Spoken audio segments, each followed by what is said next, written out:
Kumusta mga kaitik? Medyo matagal-tagal na pala tayong hindi nakapag-upload dito sa ating page. Ngayon po pala ipakita ko sa inyo kung ilan ang laman sa isa nating kwarto ng kulungan ng mga itik.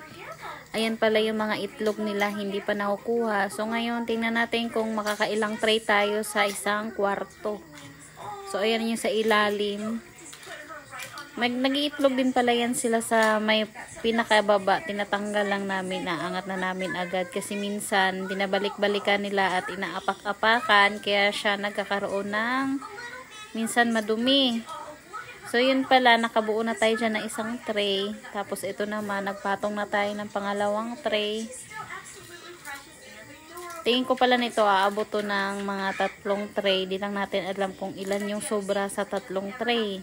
Ang laman pala ng itik natin dito sa sa gitnaan natin na kulungan ay nasa 115 ka babae. So dapat mag-iitlog to sila ng 115 pero malabo po 'yun. Malabo po mag 100% ang ating mga itlog ng ating mga itik. Sa inyo ba nakaka 100% ba kayo ng itlog? Kasi sa amin di pa namin na-try, pinaka marami naming nakuha 90% lang na itlog sa isang kulungan.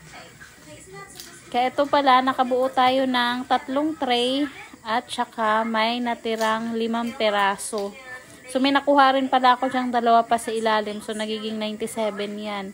Sa 115 ka babae na itik, may na-harvest tayo dyan na 97. Hindi po siya nagwa 100%. Itong itik pala natin ay nasa 8 months na sila. So, di po talaga yan nagwa 100%. Pinakamataas na pag-iitlog dyan ay nasa 90% lang. At yun lang.